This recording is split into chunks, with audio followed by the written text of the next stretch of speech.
अध्यापिकाओं को मेरा प्रणाम। बच्चों को मेरा शुभकामनाएं। मेरा नाम ए रेड्डी नरसू। मैं निम्मनपल्ली KGBV में हिंदी अध्यापिका के रूप में काम कर रहे हैं। आज हम 8वीं कक्षा में बाल बगीचा 3 8वीं कक्षा में प्यारा गाँव का बारे में जान लेंगे।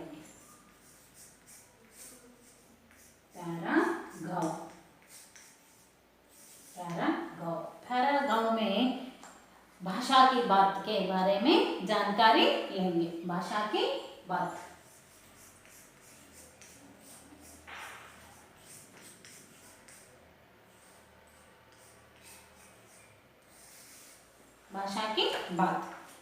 भाषा की बात में नीचे दिए गए अनुच्छेद पढ़ो। रानी और रमेश 8वीं कक्षा में पढ़ते हैं। रानी और रमेश 8वीं कक्षा में पढ़ते हैं। रानी और रमेश इద్దరు 8వ తరగతిలో చదువుతున్నారన్నమాట। गर्मी की छुट्टियों में दादाजी उन्हें अपने गांव ले जाने के लिए आए। गर्मी की छुट्टियों में వేసవి సెలవుల్లో రాణి और रमेश उन्हें వాళ్ళ యొక్క దాదాజీ తాతగారు తన గ్రామానికి తీసుకొని వెళ్ళడానికి వచ్చాడన్నమాట। सब मिलकर सवेरे रेल से निकले। అందరూ కలిసి తెల్లవారుజామున రైల్లో బయలుదేరారు। गाड़ी में बड़ी भीड़ थी। ఆ రైల్లో చాలా భీడ్ అంటే రద్దీ అన్నమాట। చాలా రద్దీగా ఉంది। ఇక్కడ फिर भी जैसे तैसे बैठने की जगह मिल गई। ఏదో ఒక విధంగా వాళ్ళకి కూర్చోవడానికి ప్లేస్ దొరికిందన్నమాట। నెక్స్ట్ बैलगाड़ी शाम तक गांव पहुंचे। शाम तक कहाँ गए? गांव पहुंचे। గ్రామానికి చేరుకున్నారన్నమాట। సాయంత్రానికి గ్రామము చేరుకున్నారు। स्टेशन के पास चाचा जी बैलगाड़ी लेकर तैयार थे। स्टेशन దగ్గర पास అంటే దగ్గర। స్టేషన్ దగ్గర వాళ్ళ చాచాజీ చిన్నాన్న बैलगाड़ी लेकर ఎద్దుల బండి తీసుకొని तैयार थे రెడీగా ఉన్నాడు। बैलगाड़ी खेतों के किनारे किनारे चलने लगी। ఆ बैलगाड़ी ఎద్దుల బండి పొలాల వైపు వెళుతూ ఉందన్నమాట। खेतों में किसान काम कर रहे थे। ఆ పొలాలలో కిసాన్ అంటే రైతు। కిసాన్ అంటే పాఠంలో తెలుసుకున్నాం అన్నమాట। కిసాన్ అంటే రైతులు। ఈ రైతులు काम कर रहे थे పనులు చేసుకుంటూ ఉన్నారు। పశు చర रहे थे పశువులు ఏం చేస్తున్నాయి? గడ్డి మేస్తూ ఉన్నాయన్నమాట। పశువులు ఏం చేస్తున్నాయి? గడ్డి మేస్తూ ఉన్నాయన్నమాట। गांव के हरियाली देखने लायक है। हरियाली పచ్చదనము।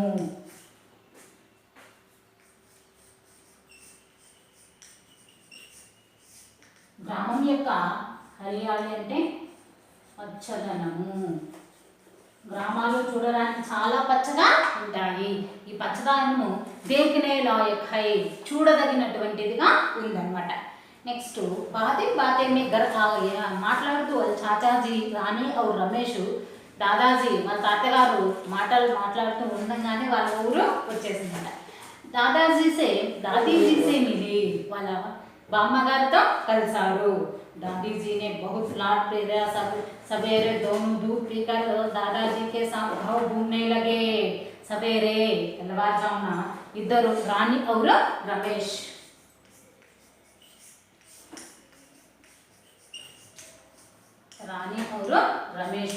दूध पीकर పాలు తాగేసి పొద్దున్నే ఊళ్ళో వాళ్ళందరినీ చూడడానికి తిరగడానికి నిక్కలే బయలుదేరారు। నెక్స్ట్ ऊपर दिए गए अनुच्छेद में अनुच्छेद అంటే ఈ పారాగ్రాఫ్। ఈ పైన ఇచ్చినటువంటి పారాగ్రాఫ్ లో రాణి రమేష్ గావు నెక్స్ట్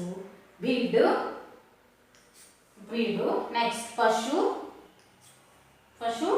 హరియాలి दूध ఇవన్నీ ఉన్నాయన్నమాట।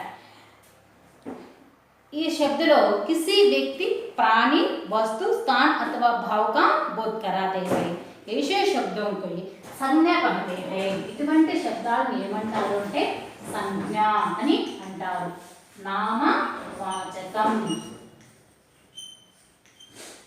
సంజ్ఞ అంటే నామవాచకం ఇంగ్లీష్లో నౌన్ అని అంటారు ఇంగ్లీష్లో ఏమంటారు నౌన్ అని అంటారు ఈ సంజ్ఞ नामवाचकम ये नामवाचकमो अनेदी कितने प्रकार होता है అంటే 5 प्रकार होते हैं कितने प्रकार होता है 5 प्रकार 5 రకాలైనటువంటి ఈ నామవాచకం 5 రకాలుగా విభజించబడినది ఏమేమంటే సంజ్ఞ అనేది कितने प्रकार है 5 प्रकार है నామవాచకము హిందీలో 5 రకాలుగా ఉంటుంది ఫస్ట్ వచ్చేసి వ్యక్తివాచక సంజ్ఞ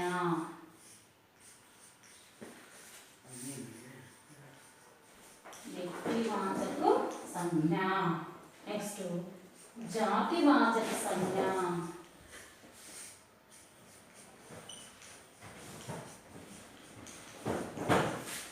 జాతివాచక సంజ్ఞ రెండోది వచ్చేసి भाववाचक संज्ञा संज्ञा भाववाचक संज्ञा नेक्स्ट द्रव्यवाचक संज्ञा फोर्थ वन द्रव्यवाचक फिफ्थ वन వచ్చేసి समुदायवाचक संज्ञा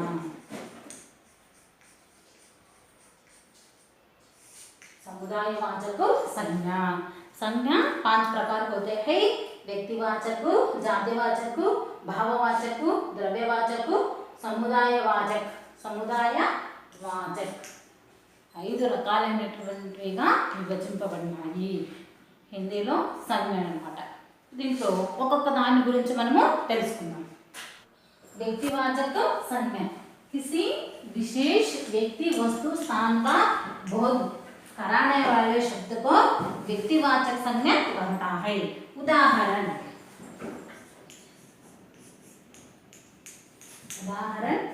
रामू सीता उदाहरण रामू सीता तुलसीदास तुलसीदास चार्मिनार వీళ్ళు వచ్చేసి వ్యక్తివాచక సంజ్ఞకి ఉదాహరణ వ్యక్తివాచక సంజ్ఞకి ఉదాహరణ అన్నమాట నెక్స్ట్ సెకండ్ వన్ వచ్చేసి జాతివాచక సంజ్ఞ दूसरा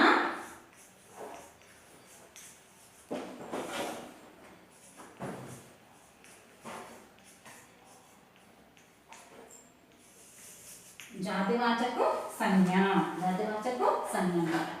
नेक्स्ट किसी संज्ञा शब्द के किसी संपूर्ण जाति का बोध हो संज्ञा नामवाचकाల శబ్దాలకి సంపూర్ణంగా जाति का बोध कराते हैं इसे जातिवाचक संज्ञा कहलाता है लड़का ने जिस संज्ञा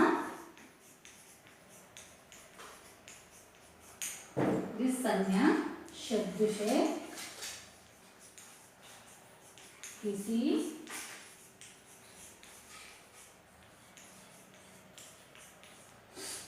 संपूर्ण जाति का बोध कराते हैं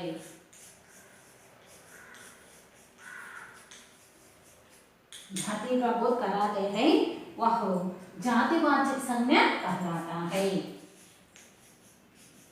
जातिवाचक संज्ञा कहलाता है उदाहरण लड़का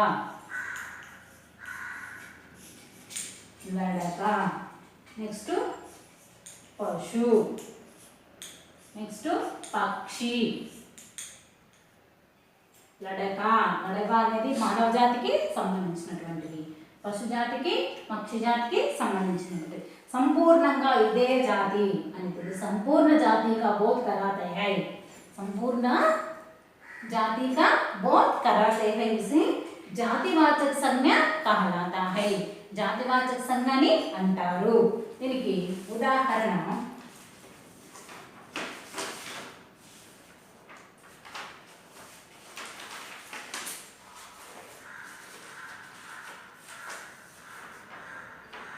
पुस्तक घर, पुस्तक घर अన్నమాట. पुस्तक घर. नेक्स्ट మూడవది తర్వాత तीसरा है भाववाचक संज्ञा.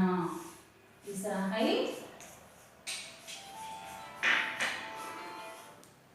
भाववाचक संज्ञा. तीसरा है भाववाचक संज्ञा. नेक्स्ट जिन शब्दों का किसी गुण स्वभाव दशा का बोध कराते हैं. जिन शब्दों में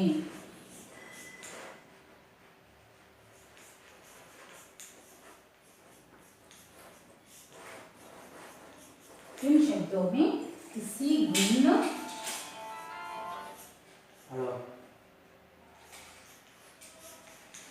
किसी गुण स्वभाव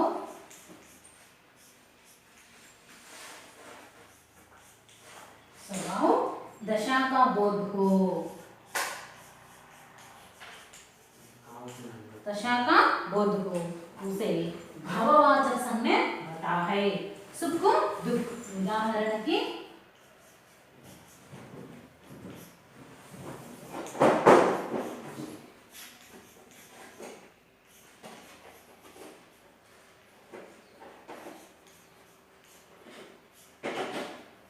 सुख दुख.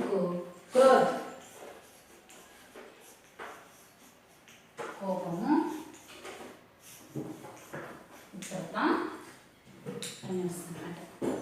भाववाचक संज्ञा. जिन शब्दों के किसी गुण स्वभाव दशा कैसा होता है. కొంతమంది ఏ విధంగా ఉంటారు, సుఖంగా ఉన్నప్పుడు ఏ విధంగా ఉంటారు, దుఃఖంగా ఉన్నప్పుడు ఏ విధంగా ఉంటారు. సుఖంగా ఉన్నప్పుడు బాగా నవ్వుతూ ఉంటారన్నమాట. దుఃఖంగా ఉన్నప్పుడు మాత్రము ఏడుస్తూ చాలా విచారంగా ఉంటారు. దీన్ని భావవాచక సంజ్ఞని అంటారు. तीसरा है भाववाचक संज्ञा. तीसरा भाववाचक संज्ञा. उदाहरण के लिए बचपन. చిన్నప్పుడు చాలా బాగా ఉంటామన్నమాట. బచ్పన్ చిన్నతనము.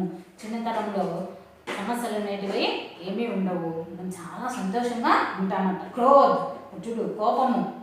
క్రోధ్ అంటే కోపము. భావం ఏ విధంగా ఉంటుంది, భావం ఏ విధంగా ఉంటుంది. కోపంగా ఉన్నప్పుడు మనిషి యొక్క దశ ఏ విధంగా ఉంటుంది చెప్పండి. భావవాచక సంజ్ఞకి ఉదాహరణ కోపము, బచ్పన్, మిత్రత అనేటివి అన్నమాట. నెక్స్ట్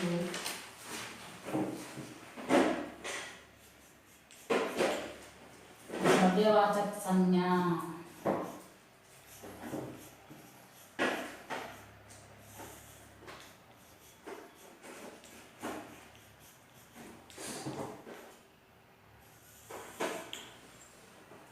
द्रव्यवाचक संज्ञा जो शब्द द्रव्य का विभिन्न धातुओं का बोध कराते हैं. जो शब्द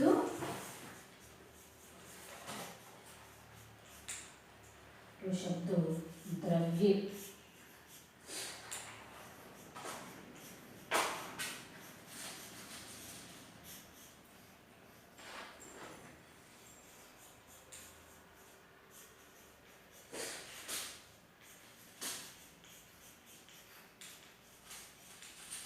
बोध कराते हैं.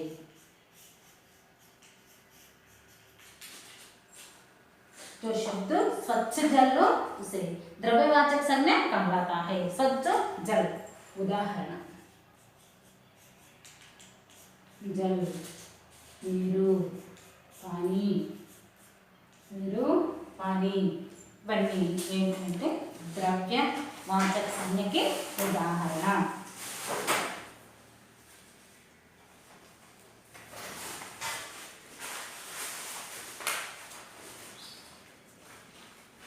ద్రవ్యవాచక సంజ్ఞకి ఉదాహరణ స్వచ్ఛమైనటువంటి నీరు. స్వచ్ఛమైనటువంటి నీరు. ద్రవ్యము అంటే నీరు. నెక్స్ట్ పాంచవ సంజ్ఞ సముదాయవాచక సంజ్ఞ.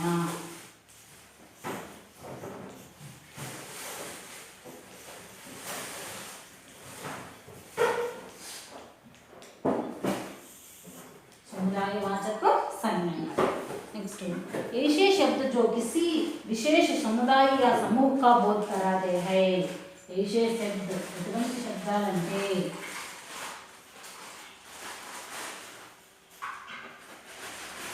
ऐसे शब्द जो किसी विशेष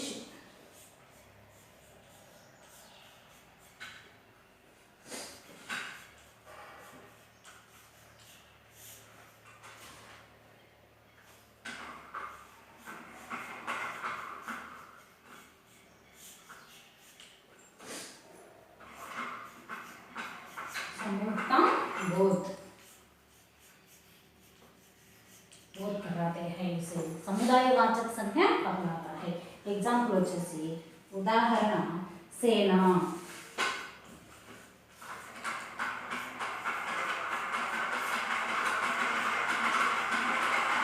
అంటే సైన్యము నెక్స్ట్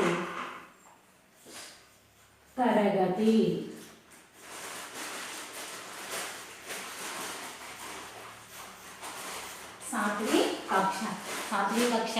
सातवीं कक्षा लो 40 लड़कियां पाठ पढ़ा रही थी వాళ్ళందరూ ఒక సముదాయము सेना सैन्यము भारत में सेनाएं होते हैं ना इस प्रकार समुदायवाचक संज्ञा कहलाता है संज्ञा के 5 प्रकार होता है जातिवाचक व्यक्तिवाचक संज्ञा जातिवाचक संज्ञा भाववाचक संज्ञा द्रव्यवाचक संज्ञा समुदायवाचक संज्ञा नामवाचकం తర్వాత సర్వనామము పహలా నామవాచకం दूसरा సర్వనామము ఇది సర్వనామము అనేది వహు యహు వే పేర్లకు బదులుగా వాడతారన్నమాట వహు యహు వే ఏ ఇది పేర్లకు బదులుగా వాడేటటువంటి దాన్ని సర్వనామం అని అంటారు ऊपर दिए गए वह यह वे संज्ञा अथवा नाम का बोध स्थान पर आए व्याकरण की दृष्टि से इस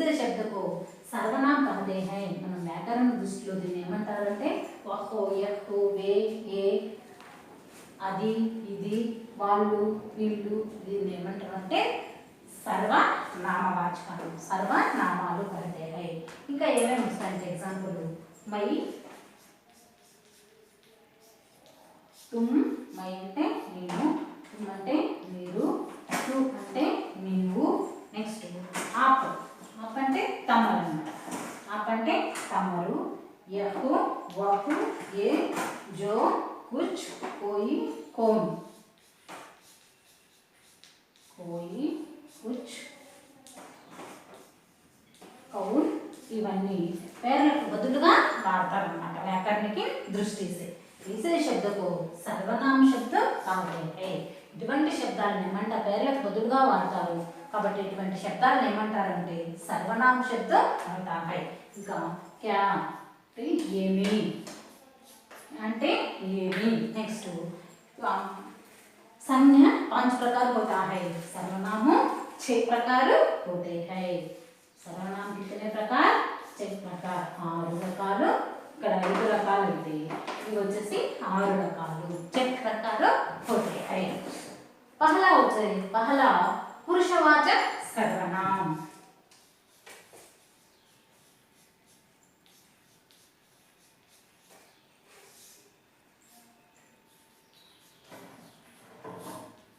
पहला पुरुषवाचक सर्वनाम जो सर्वनाम पुरुषवाचक सर्वनाम 3 भेद होता है पुरुषवाचक सर्वनाम लो 3 भेद होता है पुरुषवाचक सर्वनाम में 3 भेद होता है पहला उत्तम पुरुष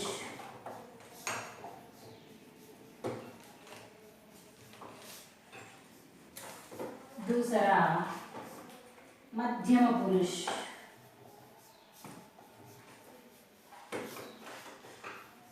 मध्यम पुरुष तीसरा अन्य पुरुष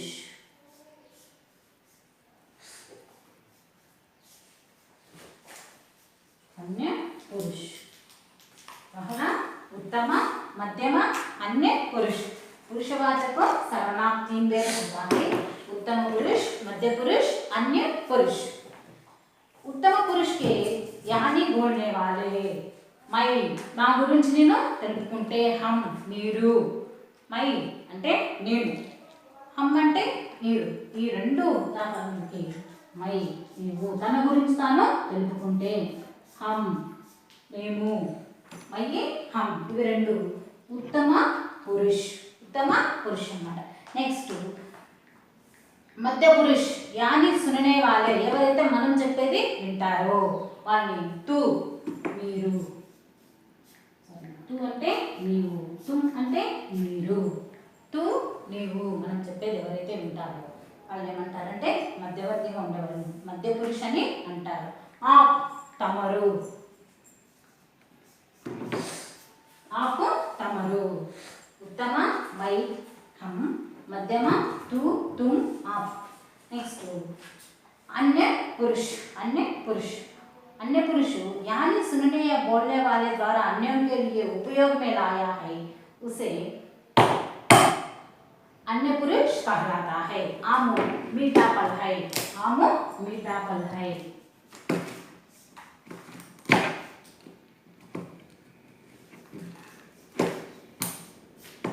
आमो मीठा फल है, आमो कैसा फल है, आमो मीठा फल है.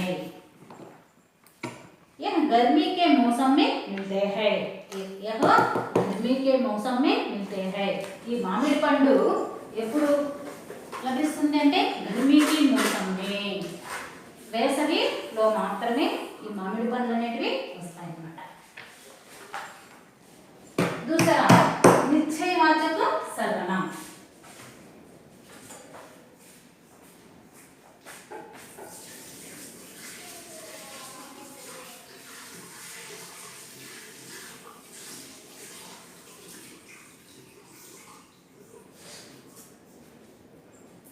दूसरा निश्चयवाचक सर्वनाम. जो सर्वनाम किसी निश्चय व्यक्ति अथवा वस्तु की ओर निश्चय पूर्वक संकेत करता है उसे निश्चयवाचक सर्वनाम कहलाता है. दूसरा निश्चयवाचक सर्वनाम जो सर्वनाम किसी निश्चय व्यक्ति का कंपल्सरीगा ఖచ్చితంగా వస్తువుగా ఓర్ సంకేత కర్తా హై అది కంపల్సరిగా అదే అని నిశ్చయంగా ఖచ్చితంగా చెప్పినట్లయితే దాన్ని ఏమంటారు నిశ్చయవాచక సర్వనామ कहलाता है. यह पुस्तक मेरा है, यह पुस्तक मेरा है, ఈ పుస్తకము నాదే కంపల్సరిగా ये पुस्तक मेरी पुस्तक है ఇది నా యొక్క పుస్తకం. यह मेरी कड़ी है, यह मेरी कड़ी है ఇది నా యొక్క కడి. కడి అంటే చాక్పీస్ అన్నమాట. నెక్స్ట్ మూడవది వచ్చేసి తీసరా అనిశ్చయవాచక సర్వనామం.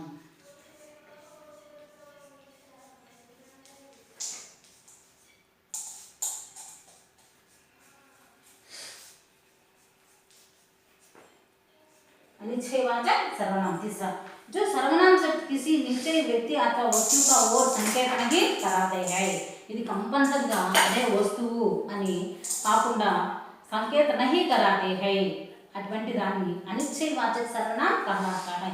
आप कुछ खाइए,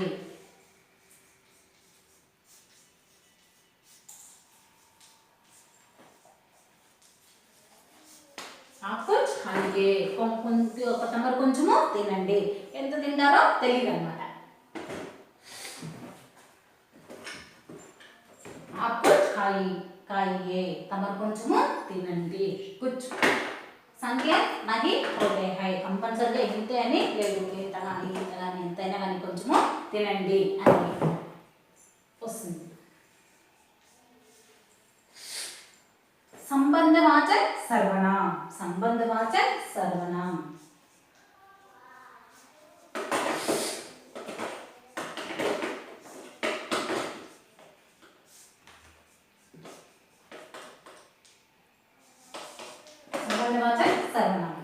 जिस सर्वनाम शब्द से अगले या पिछले उपवाक्य संज्ञा अथवा सर्वनाम का बोध कराते हैं उसे संबंधवाचक सर्वनाम कहलाता है. जो करे सेवा सो पावे मेवा. संबंधवाचक सर्वनाम उदाहरण मैं लेता हूँ.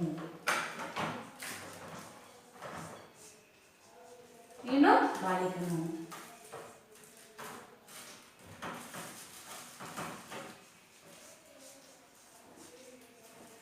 छठवीं कक्षा में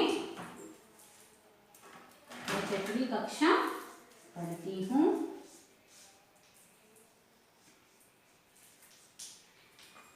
मैं छठवीं कक्षा पढ़ती हूँ। मैं అంటే నేను లड़की బాలికను मैं छठवीं कक्षा पढ़ती हूँ। నేను ఎక్కడ చదువుతున్నాను? 6th क्लास లో చదువుతున్నాను। ఇది సంబంధవాచక సర్వనామం। किस पाठशाला में? केजीबीवी पाठशाला में।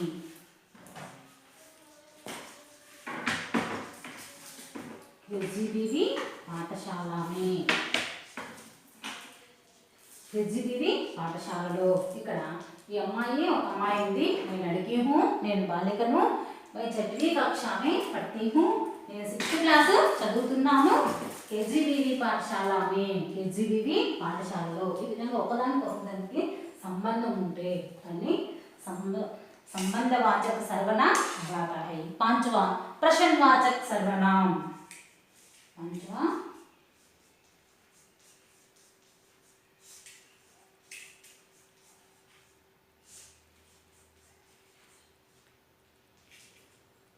प्रश्नवाचक सर्वनाम। ये प्रश्नवाचक सर्वनाम जो सर्वनाम शब्द प्रश्न पूछने के लिए के जाता है उसे प्रश्नवाचक सर्वनाम कहते हैं। तुम्हारा नाम क्या है? तुम्हारा नाम क्या है? नी पेरू ఏమి?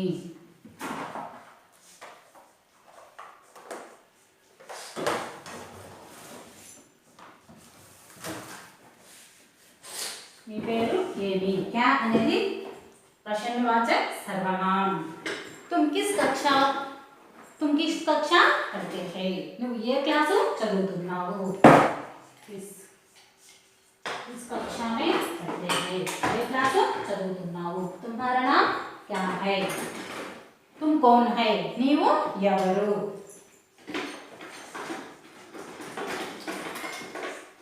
कौन అనేది ఇక్కడ प्रश्नवाचक सर्वनाम। तुम कौन है? నీవు ఎవరు?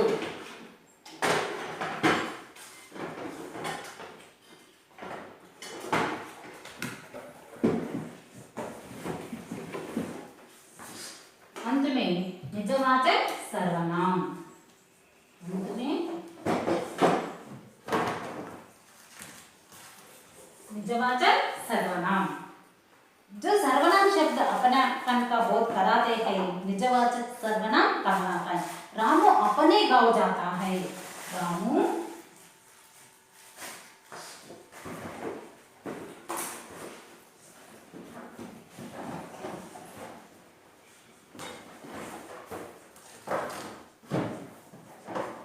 अपना गाँव चलते हैं। अपने అనేది निजवाचक। राम गाँव जाता है।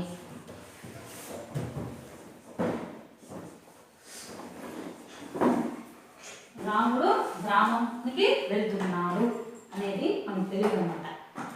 ఏ గ్రామానికి వెళ్తున్నాడు? ఇక్కడ అపనే గావ్ జాతా హై తన యొక్క కంపల్సరిగా నిజంగానే తన యొక్క గ్రామానికి వెళ్తున్నాడు। ఇది निजवाचक सर्वनाम।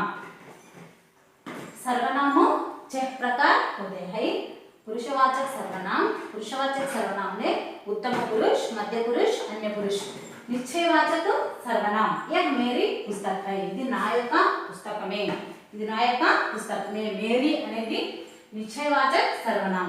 అనిశ్చయవాచक सर्वनाम आप कुछ खाइए తమరు కొంచెము తినండి। कुछ ఎంతైనా తినొచ్చు, కొంచెం తినొచ్చు, చాలా తినొచ్చు। आप कुछ खाइए।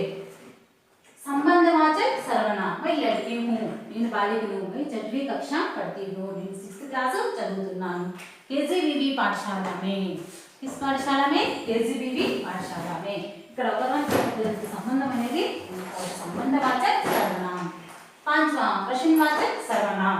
तुम्हारा नाम क्या है? तुम्हारा नाम क्या है? तुम कौन है? నీవు ఎవరు? ఇక్కడ क्या అనేది कौन అనేది प्रश्नवाचक सर्वनाम। छठवां सर्वनाम निजवाचक सर्वनाम। राम गाँव जाता है। రాముడు గ్రామానికి వెళ్తున్నాడు। ఏ గ్రామానికి వెళ్తున్నాడు తెలియదు మరి। राम अपने गांव जाता है राम अपने अपने తన యొక్క ఖచ్చితంగా నిజంగా తన యొక్క గ్రామానికి వెళ్తున్నాడు यह पुस्तक है निश्चय वाचक ఎవరిది यह मेरी पुस्तक है निश्चय वाचक అన్నమాట